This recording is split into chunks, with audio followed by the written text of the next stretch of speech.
GoPro is recording. GoPro's recording. Webcam's recording. No. Nikon. No. Cell phone. No. Just a GoPro. Good. You got one camera today. One camera to rule them all. So, that's your camera. That's my camera. How was your day? Yeah, busy. Okay. It was okay. Mine sucked. All right, here we go. Let's see here. Is your mic on? Yes. Okay. Just making sure. This episode is powered by Poddex. Let's go! Turn up the volume. And now, from Brooklyn, New York, this is The Basement Surge with John and Frank. 3, 2, 1. Welcome back to the Basement Surge. How you doing, everybody? I love when he says that. I get chills. Ah. You know, you remember the Lion King? You know, it's like Mufasa.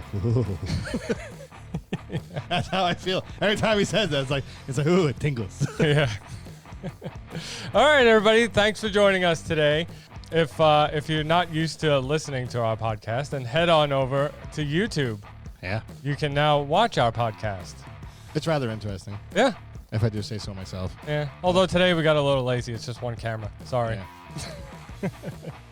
But I am biased. Yeah. Yeah. Yeah. Though I have to say though, the Let's Play series is fun to watch. I Yes. love because I'm there for the recording, but when he releases it with all the added effects, that's when I get to see it just like everyone else does. Right. And I'm like, some of this shit is so funny. The effects he puts in, the sound effects, the different camera angles. Yeah. Like the one I was watching when you sped it up, it was like Yeah. I was dying. Yeah. There should actually be another episode dropping pretty soon. So everybody keep an eye out for that. But we did film our Magic the Gathering tournament.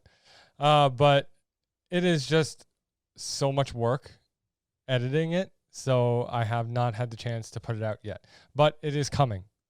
No, it is. It's some technical difficulties because, you know, it's like the first time we're doing this. Yeah. So we're just extracting we're still extracting some of the video off. Yeah, I'm having problems pulling some of the video from one of the cameras. So, Because something has to go. and it's a vital camera angle, so we kind of need it. Yeah, that's one of the ones we want to use the most. You're right. It's like, how's this camera angle? It's all right. How about this one? It's good. It's good. What about the really good one? It's fucked. Yeah, right. Pretty much. All right, so today's episode, Frank and I thought that we'd get a little bit more serious than normal. We wanted to tackle an issue that the both of us think is pretty serious. But at the same time, we still wanted to keep it a little lighthearted. You know what I mean? So today we're going to be talking about anxiety. So if anybody has any triggers, I hate to say this, but stop listening or stop watching. Because we're going to be talking about some stuff about having anxiety attacks and triggers and all that stuff.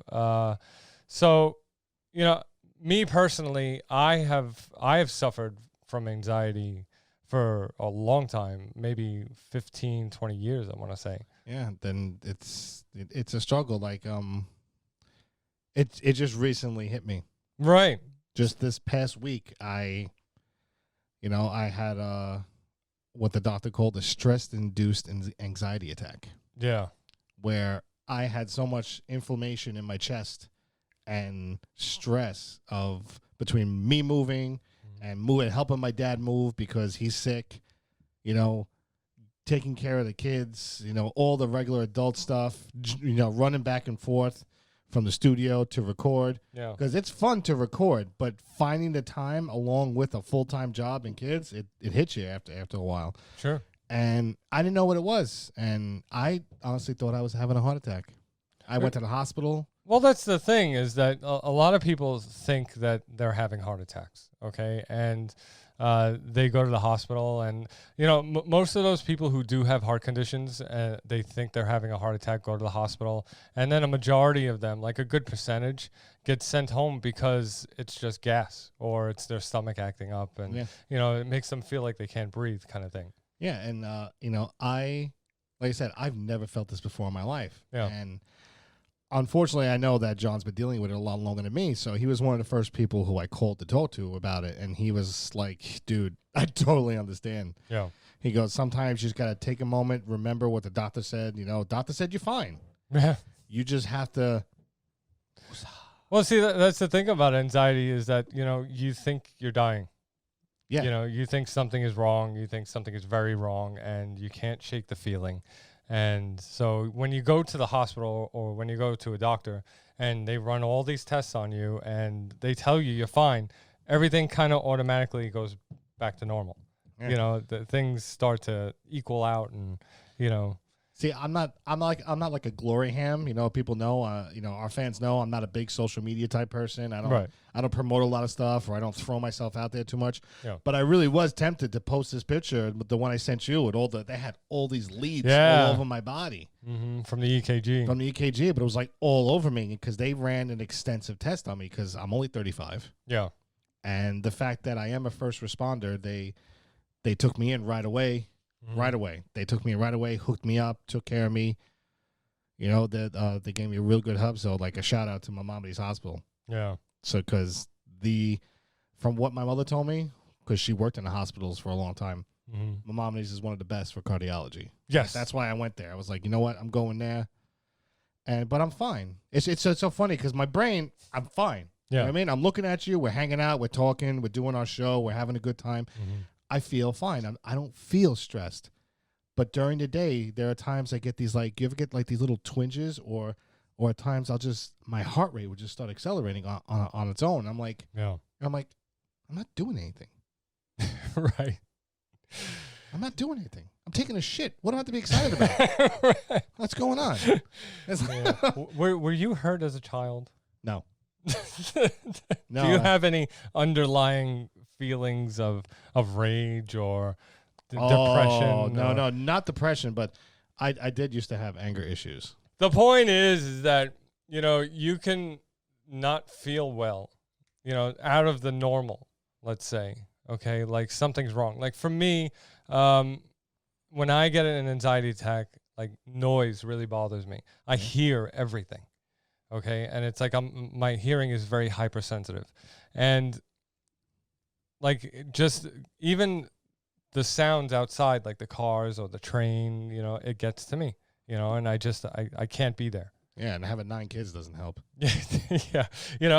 I get the classic fight or flight, and most of the time I'm like, all right, just get me out of this situation and I'll be all right.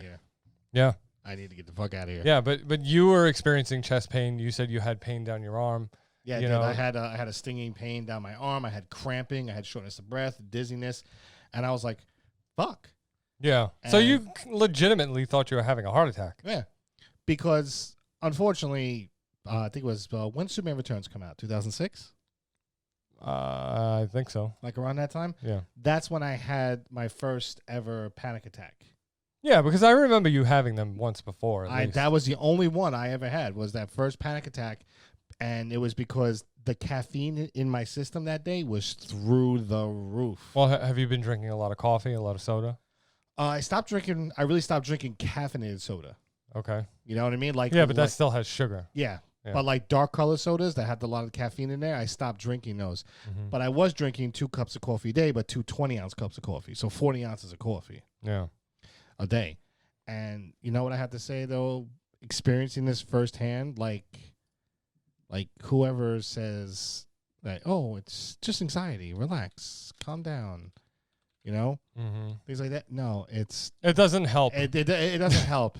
It doesn't help when people tell you to just relax, get over it, or there's nothing wrong with you. That kind of talk from somebody who's supposed to be supporting and helping you is not. It's not good. Like I have to say, today when I was texting you and I was talking to you, that calmed me down. Right. Because you were like, because you've been dealing with it a lot longer, and you're like, oh, just do this. What works for me is a piece of candy, which actually worked for me too. Yeah. I mean, you told me that. I bought some Lifesavers because there's any one candy you want to eat before you die. It's a Lifesaver. Yeah. Yeah, but you got the gross one. You got pineapple. Well, I work in the Bronx. That's all I had was pineapple. But it was, it was an experience. It was something I never experienced in my life. And there are people out there who get it way worse than me. Mm-hmm. And all I have to say to them is, you know what? For the first time in my life, I could say I felt a little bit of what you feel, and you have my deepest sympathies. It's hard. I mean, I remember when it first started happening, I didn't know what was wrong with me. I thought I was sick. You know, I'd go back and forth to the doctor. I used to tell him something is wrong with me. Fix it. You know, run tests. I don't care what you have to do. Yeah, I don't care what you have to do, but I can't breathe. My heart's racing. I'm shaking. You know, like it's scary, you know, because you don't know what's happening. And, you know, all the doctors really telling you is like, there's nothing wrong with you. I mean, they take blood, they do all these tests. Yeah, they ran all these tests on me, man. Yeah, and they tell you nothing's wrong with you. And then you kind of feel a little relieved and saying, well, then why am I feeling like this? You know, and the doctor tells you that it's just anxiety. It's all in your head. Yeah, she told me to calm down. They took my blood. She brought me some orange juice, Motrin, and she brought me like she goes, this is the lowest you can go in low grade anti-anxiety medication.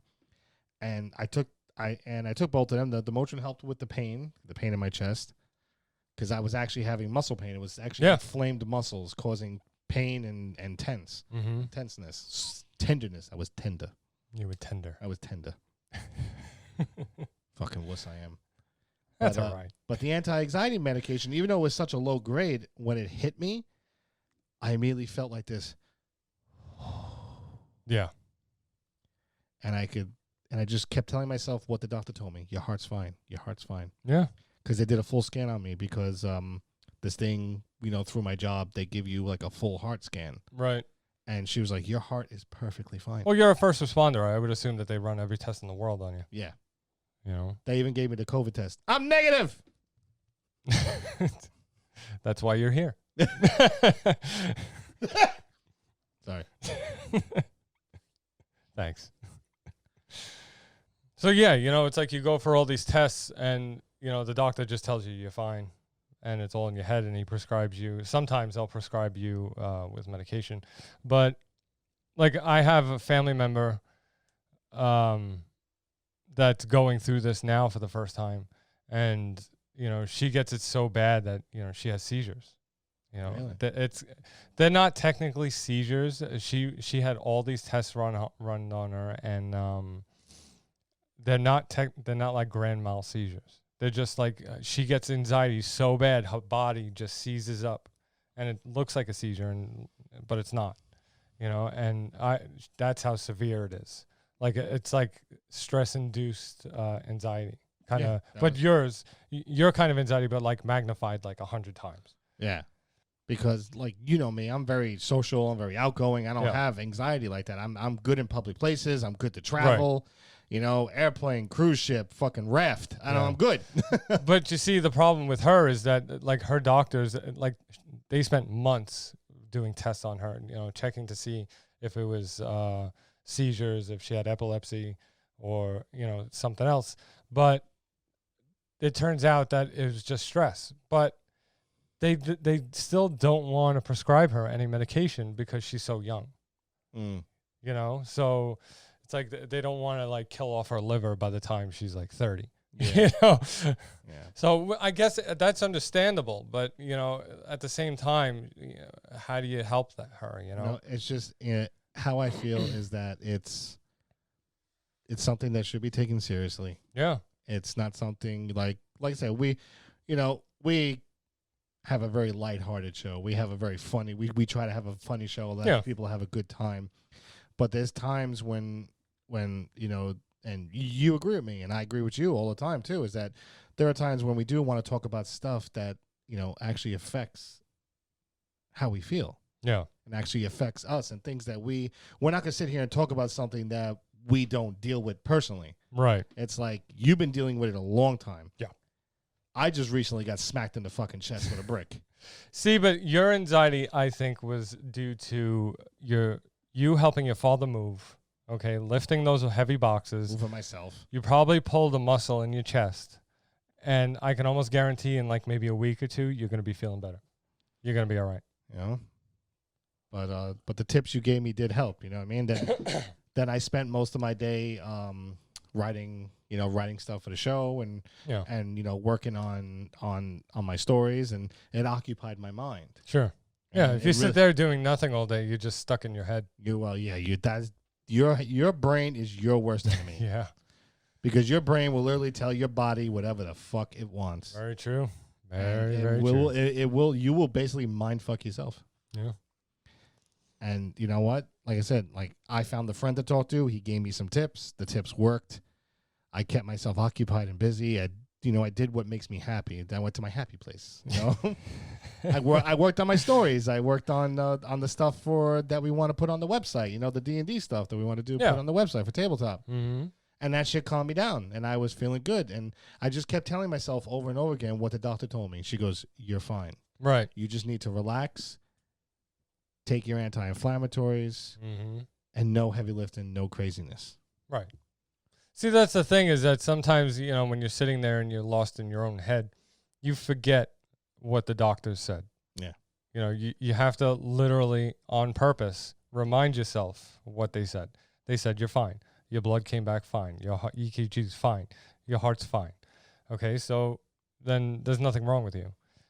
So it's kind of like you got to keep reminding yourself of that. And it sucks. It's hard. I mean, I've been doing it for years. Yeah. So, and thank God I have not had to have taken any medication. But, which goes to show that my anxiety was mild, where I had thought while I'm going through it that it's severe. But it's mild because all the doctors, they said, no, they prescribed me a week medication. Like back when I was maybe 20, 21. And I never took it. They said, take this when you feel an attack coming on. I was like, all right. It was like an antihistamine or something. It's like, it was so weak, that it wouldn't have really done anything. But sometimes placebos work. A lot of anxiety patients, the doctors prescribe them placebos. And they think the medicine is helping. Meanwhile, it does nothing. Because you're basically tricking your brain. Yeah. That's exactly what you have to do. Yeah. And that's what I did today, man. I was eating pineapple, fucking Lifesavers, and working on stuff for the podcast. And that kept me golden, Oh God, pineapple. I hate pineapple. I love pineapple. I hate it. Love it. God, do I love pina coladas. I think I might have one later. We still got the rum, right? Yeah. Yeah, you need to take that rum chowder home. Okay. You're going to tell me twice. I'm not going to drink it. But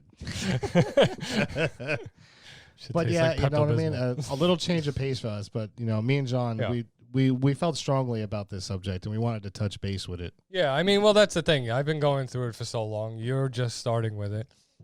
For you, it may go away, which so. I absolutely think it will. But you do have a lot of shit going on in your life. You have a lot of different things happening, okay? And that piles on. It does. It hits you. Even when you don't realize it. Like your subconscious is a motherfucker. Yeah.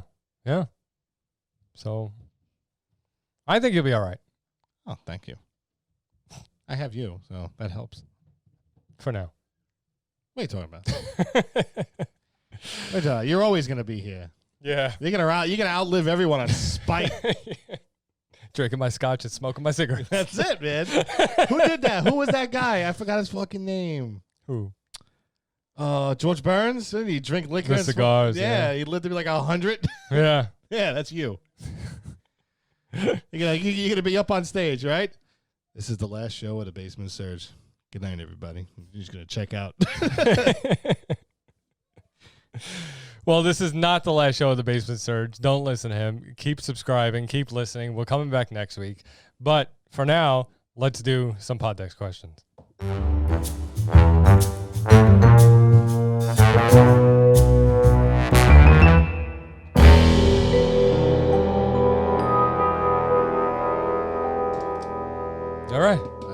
deck, John. My boom arm is squeaking, and it's pissing me off.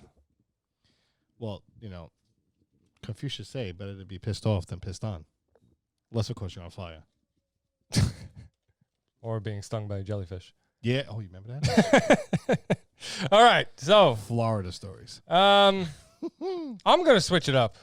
You going to switch it up? I'm going to go to the black interview deck Oh, my God. from Poddex. Oh, my God. This is great. Go ahead. You go first. Would you rather Mm-hmm. have your face printed on money or your own small town named in your honor? Okay. Do I get to live in the small town? Yes.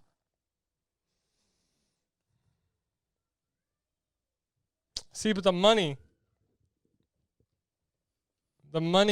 gets distributed throughout the world, whereas the small town is just a small town. Mm-hmm. So I'm gonna go with the money because I'm egotistical like that. Fucking narcissist. That's also another episode. Actually, I'm going to go for the small town. Oh yeah. Oh, yeah. Are you gonna like theme it out like Western, like old time? Fuck yeah, like Westworld. Hell yeah. Like, Have people like Billy the Kid, that's it. Everyone, welcome to Franklandia. Franklandia.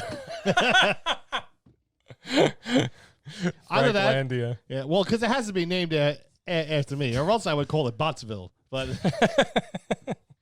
that could be any fucking. You remind me of Otis from Superman 1. With the earthquake, remember? Yeah. Otisville. Otisville. All right. My question from the interview deck is, which words or phrase do you most overuse? See, I kind of don't want to say it on the episode, only because now in later on episodes, people are going to listen to it. Yep. They're going to listen for it, I mean. Uh-huh. And hopefully they'll fucking tag you in it and send you fucking messages and abuse you about it. Yeah.